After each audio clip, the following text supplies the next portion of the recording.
दोस्तों, एक ऐसा गांव जहां पर जवान लड़कियों की चोरी हो जाया करती थी।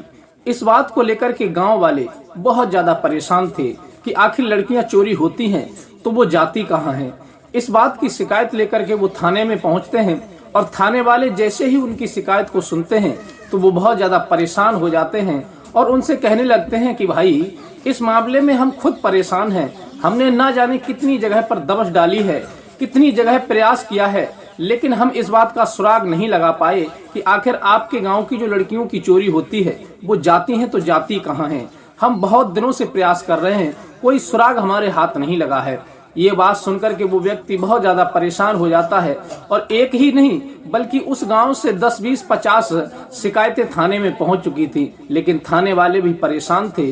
फिर वह व्यक्ति सीधी एसएसपी के पास जाता है और एसएसपी के पास अपने रोकर के सारे दुखड़ों को सुनाता है और कहता है कि साहब, मेरी 2 लड़कियां थी, उनमें से एक लड़की चोरी हो गई और पुलिस कुछ कर नहीं रही है। पुलिस से जब हमने कहा तो पुलिस कह रही कि हम खुद परेशान हैं, हमें पता नहीं कि लड़कियां चोरी होकर के आखिर जा कहां रही हैं।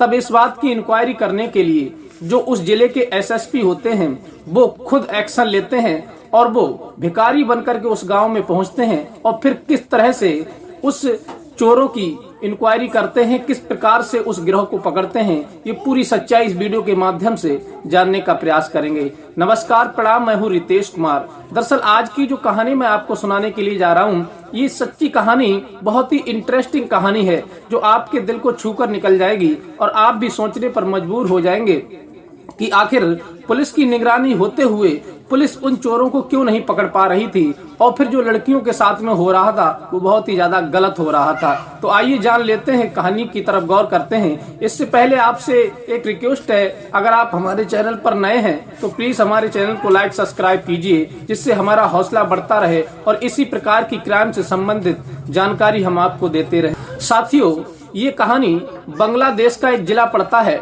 ढाका बंगाल, उस जगह की है। ढाका बंगाल का एक नजदीकी क्षेत्र का गांव पड़ता है। उस गांव में रहने वाले बहुत सारे लोग इस बात से परेशान थे कि उनके घर में जो भी खूबसूरत लड़की हुआ करती थी उसकी चोरी हो जाया करती थी। इसकी वो रिपोर्ट लिखाने थाने में जाते थे, लेकिन थाने वाले खुद परेशान थे इस बात को लेकर के कि हमारे पास जो भी शिकायतें आती हैं हम उन शिकायतों का निवारण करने का बहुत प्रयास करते हैं और जो चोर लड़कियों को चोरी करते हैं आखिर वो चोर भी हमारे हाथ नहीं लगते और आज तक हम इसका कोई प्रूफ नहीं ढूंढ पाए कि आखिर उन लड़कियों को चोरी कौन करता है। इस बात से हम भी परेशान हैं। फिर वो व्यक्ति बहुत ज्यादा परेशान हो जाता है, लेकिन पुलिस कोई भी सुनवाई नहीं करती, कोई भी कार्रवाई नहीं करती। फिर वो ऊपर आला अधिकारियों तक पहुंचते हैं, लेकिन बस होता वही है कि ऊपर से फोन थाने आता है, थाने वाले गांव में जाते हैं, पूछताछ करते हैं, वापस आ जाते हैं, लेकिन उन्हें कोई भी सबूत हाथ नहीं लगता। एक व्यक्ति जिसका नाम गिरवर था, गिरवर अपनी लड़कियों को लेकर के घर में सो रहा था, क्योंकि उस गांव में इतना दहशत का माहौल बन गया था कि शाम के 7 बजे सभी लोग अपने अपने घर के दरवाजा बंद कर लेते थे और अंदर सो जाते थे। रात के समय कोई भी दरवाजा नहीं खोलता था, इसी डर से कहीं हमारी लड़की कोई चोरी ना हो जाए। बस यही सोच समझ करके गिरवर अपनी दोनों लड़कियों को अपने पास में सुला लेता है। पूरा परिवार घर के अंदर बंद हो जाता है और जैसे ही नाइट होती है तो नाइट में एक लड़की गिरवर की जो बड़ी होती है वो गायब हो जाती है। सवेरा जब होता है, गिरवर की आंख खुलती है तो वो देखता है कि एक लड़की सो रही है और एक लड़की गायब हो गई। इस बात को लेकर के गिरवर बहुत ज्यादा परेशान होता है, 2-4 लोगों से पूछताछ भी करता है। तब सभी लोग कहते हैं कि गिरवर, तुम्हारे साथ में भी वही घटना घटी है जो अन्य सभी लोगों के साथ में घट रही थी। तुम तो जानते हो अपने गांव में ना जाने कितने भाइयों की लड़कियां चोरी हो चुकी हैं, फिर तुम्हारी लड़की कैसे मिल जाएगी। अब गिरवर बहुत ज्यादा रोने लगता है। वहां पर बहुत सारी भीड़ एकत्र हो जाती है, लेकिन सभी लोगों से शांति देते हैं कि भाई अब जो हुआ सो हुआ, क्योंकि हम लोग पुलिस के पास भी जाते हैं, पुलिस भी इस बात का समाधान नहीं कर पाती, तो आखिर हम क्या कर सकते हैं जब पुलिस ही कुछ नहीं कर पा रही है। तब गिरवर के समझ में आता है कि क्यों ना मैं एक बड़े अधिकारी के पास जाऊं, उनसे अपना दुखड़ा सुनाऊं, शायद वो हमारी कोई मदद कर सकते हैं। तभी गिरवर वहां से एक हाथ में एप्लीकेशन लेकर के, शिकायत पत्र लेकर के रोते हुए जो जिले के नए एसएसपी होते हैं जिनका नाम रघुनंदन होता है, रघुनंदन के पास पहुंचते हैं और रोने लगते हैं। रघुनंदन जब उसको रोता हुआ देखते हैं तो कहते हैं कि भाई तुम क्यों रो रहे हो और तुम अपनी समस्या बताओ, मेरा जितना प्रयास होगा मैं आपकी समस्या का समाधान करूंगा, आप बैठ जाइए और अपनी समस्या विस्तार से बताइए। तब वहीं पर गिरवर बैठ जाता है, अपने हाथ में एप्लीकेशन जो लिए था वो एसएसपी साहब को बढ़ा देता है और कहता है कि साहब वैसे तो हमारे गांव में ये क्राइम बहुत दिनों से चल रहा है, कभी किसी की लड़की चोरी हो जाती है तो कभी किसी की लड़की चोरी हो जाती है, लेकिन आज तो मेरे ही साथ में ऐसी घटना घटी कि हमारी 2 लड़कियां थीं, जो बड़ी लड़की खूबसूरत थी वो चोरी हो गई और मैं सुबह से उसकी तलाश कर रहा हूं लेकिन कहीं भी कोई सुराग नहीं मिल रहा है। तब ये बात सुनकर के एसपी साहब भी बड़े परेशान हो जाते हैं, सोचने लगते हैं ऐसे कैसे हो सकता है। हमने ऐसे केस तो बहुत देखे हैं कि किसी वस्तु की चोरी हो जाती है, किसी के पैसे की चोरी हो जाती है या फिर घर में लूट हो जाती है, लेकिन ये तो केस मैं पहली बार सुन रहा हूँ कि आपके घर में लड़की की चोरी हो गई, फिर आपने पुलिस में कंप्लेंट नहीं की। गिरवर कहने लगता है कि साहब हमारे पूरे गांव ने कंप्लेंट कर करके ना जाने कितनी हजारों कंप्लेंट थाने में दे दी हैं, लेकिन वहां थाने वाले कोई सुनवाई नहीं करते। वो कहते हैं कि हम इस काम में असफल हैं, हम आज तक यही खोज नहीं लगा पाए कि आखिर ये लड़कियां जाती हैं तो जाती कहाँ हैं। ये बात सुनकर के एसपी साहब भी बड़े परेशान हो जाते हैं, सोचने लगते हैं कि मैं तो यहाँ पर नया आया हूँ, मुझे तो इस बारे में जानकारी भी नहीं है। तभी वो उस थाने के एसएचओ को फोन लगाते हैं और उसकी पूरी इंक्वायरी लेते हैं कि आखिर ये बताओ, ये व्यक्ति गिरवर आया है, ये कह रहा है कि हमारी लड़की चोरी हो गई है और इसके गांव से बहुत सारी लड़कियां चोरी हुई हैं, क्या तुम इसका पता आज तक नहीं लगा पाए। तब वो थाने का जो एसएचओ होता है वो कहता है कि साहब इस बारे में हम भी बहुत ज्यादा परेशान हैं, ना जाने इनके गांव से कितनी एप्लीकेशन आई और उन एप्लीकेशनों के आधार पर मैंने स्वयं जाकर के उस गांव में पहरा भी दिया और हर समय गश्त लगाई, लेकिन ना तो दिन में सुबह शाम जब भी हमें टाइम मिलता है हम जाकर के गश्त लगाते हैं, लेकिन आज तक हम यही नहीं समझ पाए और ना तो कोई हमारे हाथ सुराग लग पाया कि आखिर इसके गांव की लड़कियां जो चोरी होती हैं वो कहाँ कौन ले जाता है और कैसे चोरी होती हैं, गायब हो जाती हैं या फिर उन्हें कोई लेकर के जाता है। हम बहुत परेशान हैं और हम तो दूर की बात है ये लोग स्वयं इस बात का पता नहीं लगा पाए और ये जबकि घर में अपने किवाड़ों को बंद करके दरवाजा बंद करके सोते हैं और बड़ी सतर्कता से रहते हैं, फिर भी इनके बीच से लड़कियां चोरी हो जाती हैं। ये बात सुनकर के एसएसपी साहब भी दंग रह जाते हैं कि आखिर ऐसे कैसे हो सकता है, चलो मैं ही कुछ करूंगा। तभी एसएसपी साहब उस गिरवर से कहते हैं कि तुम चिंता मत करो, हम कुछ ना कुछ तुम्हारी मदद जरूर करेंगे। तब गिरवर वहां से रोता हुआ फिर घर वापस आ जाता है और बहुत ज्यादा परेशान था बेचारा, दुखी अपनी लड़की को इधर उधर तलाश करता हुआ घूम रहा था। अगर लड़की होती तो मिलती, उससे पहले ना जाने उस गांव में कितनी लड़कियां चोरी हो गईं, जब वो ही नहीं मिली तो फिर गिरवर की लड़की कहां से मिल जाती। इधर गिरवर परेशान घूम रहा था गांव में, लेकिन शाम के वक्त जैसे ही एसएसपी अपना भेष बदल करके उस गांव में पहुंचते हैं तो सबसे पहले वही गिरवर मिल जाता है और वो गिरवर एसपी साहब को देख करके पहचान भी नहीं पाता, वो समझता है कि ये कोई भिखारी है। तब एसपी साहब पक्का विश्वास अपने ऊपर कर लेते हैं कि अब मेरा जो हुलिया है वो इतनी तरह से लुक चेंज हो चुका है कि ये मेरे पास शिकायत लेकर के गया और यही नहीं पहचान पाया तो शायद दूसरा कौन पहचान सकता है। अब एसपी साहब उस गांव की गलियों में घूमने लगते हैं और गांव की गलियों में जैसे ही घूम रहे थे तो वो इधर उधर झांक करके देख रहे थे कि शायद कोई ऐसा सुराग मुझे मिल जाए जिससे हम उन मुजरिमों तक पहुंच सकें जो लड़कियों की चोरी करते हैं, उन तक पहुंच सकें, लेकिन उन्हें कोई भी सुराग नहीं मिलता है और फिर वो पूरे दिन इधर से उधर घूमते रहते हैं। गांव के लोग देखते हैं और उनका मजाक उड़ाते हैं कि देखो ये कोई भिखारी जिन कहां से आ गया है, सुबह से गांव में घूम रहा है, कभी इस गली में तो कभी उस गली में, लेकिन कोई भी उनसे सीधे मुंह बात नहीं करता। अब एसपी साहब भिखारी के भेष में एक जगह पर बैठ जाते हैं, संध्या हो जाती है और वो देखते हैं कि जैसे ही शाम के 7 बजते हैं उससे पहले ही गांव के सभी लोग घरों में बंद हो जाते हैं और अपना दरवाजा बंद कर लेते हैं। नाइट के समय, रात्रि के समय 7 बजे के बाद कोई भी व्यक्ति उस गली में घूमता हुआ दिखाई नहीं देता। इस प्रकार से पूरे गांव में सन्नाटा ही सन्नाटा दिखाई देता है।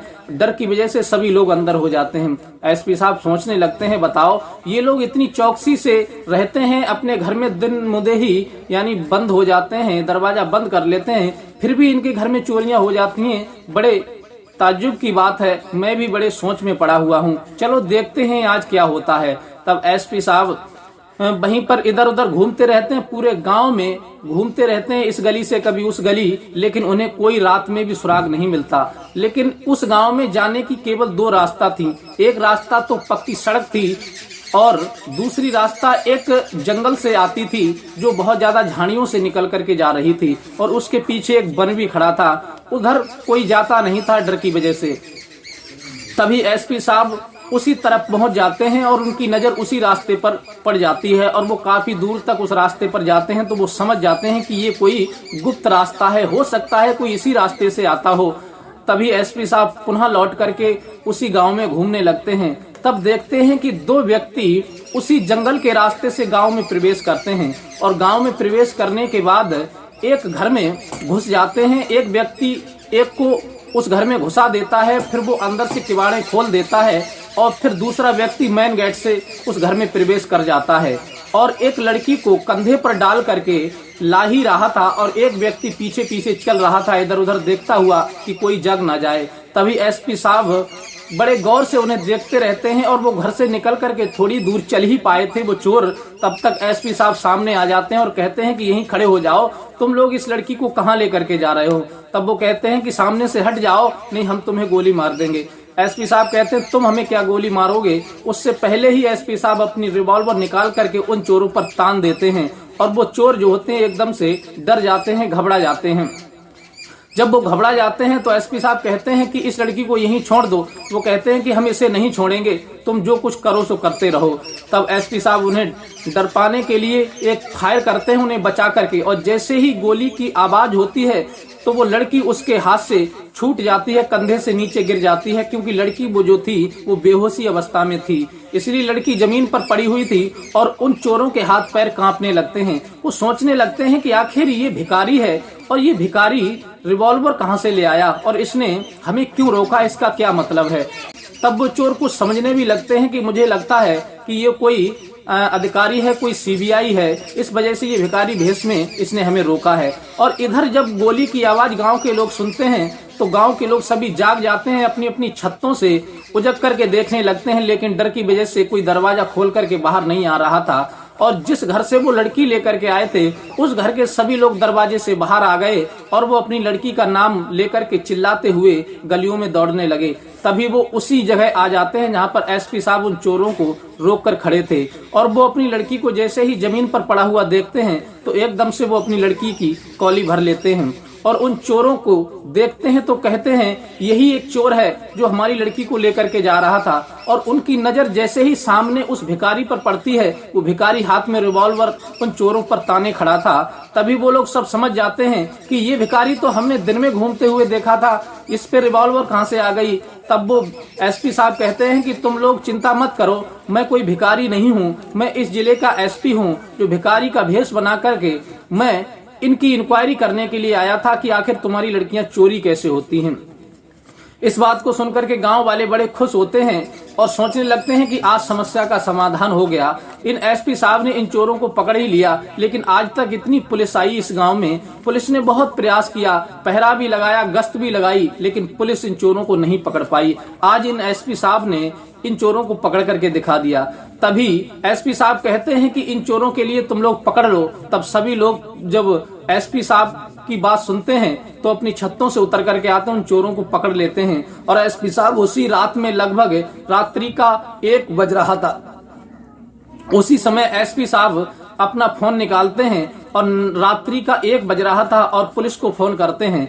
वहीं से पुलिस की कई गाड़ियां, पुलिस फोर्स वहां आ जाता है और तुरंत उस चोरों को गिरफ्तार करने का आदेश दे देते हैं। पुलिस तुरंत उन चोरों को गिरफ्तार करती है और लेकर के थाने चली जाती है। और एसपी साहब कहते हैं कि तुम लोग सतर्क रहो, हो सकता है इनका कोई दूसरा गिरोह हो, लेकिन आज से तुम्हारी सारी समस्या का समाधान हो जाएगा। जिनकी लड़कियां चोरी हुई हैं वो भी मैं लाने का प्रयास करूंगा। अब एसपी साहब इधर तो थाने चले जाते हैं, पुलिस उन चोरों को पकड़ करके ले जाती है और थाने में जाकर के फिर उनसे अच्छे से पूछताछ की जाती है। पहले तो वो बताने से मुकरते हैं, लेकिन पुलिस अपने स्तर से जब पूछती है उनसे तब वो टूट जाते हैं और फिर बताते हैं कि हाँ साहब, हम ही लड़कियों को चोरी किया करते थे। तब वो पूछते हैं कि आखिर तुम इन लड़कियों को चोरी करके कहाँ ले जाते थे, क्या करते थे। तब वो चोर कहते हैं कि साहब, हम दिन में एक फेरी वाले बन करके आते थे, कभी कोई चीज बेचने के लिए तो कभी कोई चीज बेचने के लिए। और दिन में हम इन लड़कियों को देख करके जाते थे कि किस घर में खूबसूरत जवान लड़की है।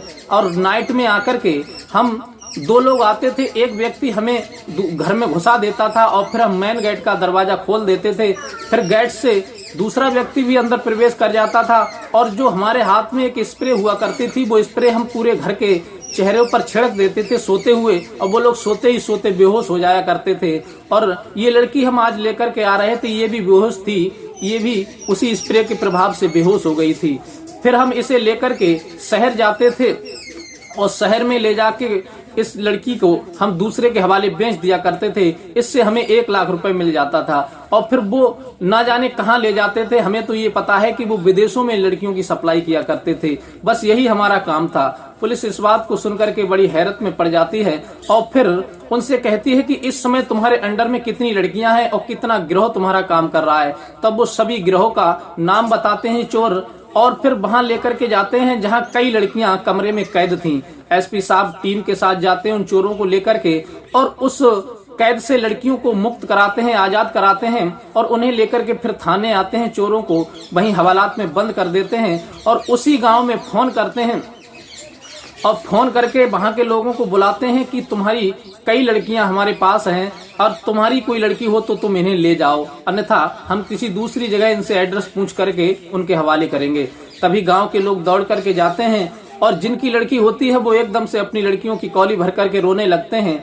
और कुछ लोग ऐसे होते हैं जिनकी लड़कियां मिलती नहीं हैं, तो एसपी साहब उन्हें दिलासा देते हैं कि तुम चिंता मत करो, हम पुनः प्रयास करेंगे, जो शेष लड़कियां रह गई हैं उन्हें भी लाने का प्रयास करेंगे। विदेशों में लड़कियां गई हैं, इन्हीं के द्वारा हम विदेश में भी जाएंगे और वहां से लड़कियों को वापस लेकर के आएंगे। एसपी साहब बहुत कड़ा एक्शन लेते हैं और फिर जहां तक उनका प्रयास होता है वो सभी लड़कियों को लेकर के आते हैं और जिनकी लड़कियां थीं उनको सबको वापस कर देते हैं। इस प्रकार से एसपी साहब ने एक भिखारी का भेष रख करके पूरी नाइट गांव में पहरा दिया था और पहरा देने के बाद उन चोरों को पकड़ा था। वो चोर किस तरह से लड़कियों की चोरी करते थे, उनकी सप्लाई किया करते थे विदेशों में। तो साथियों, एसपी साहब के बारे में आपकी क्या राय है? उन्होंने जो कार्य किया वो अच्छा किया या गलत किया? आप जो भी सोच रहे हैं अपनी राय हमें कमेंट में दे सकते हैं। एक कहानी सुना करके हमारा उद्देश्य किसी का दिल दुखाना नहीं है, किसी को परेशान करना नहीं है। हमारा उद्देश्य केवल समाज में हो रही ऐसी अप्रिय घटनाओं को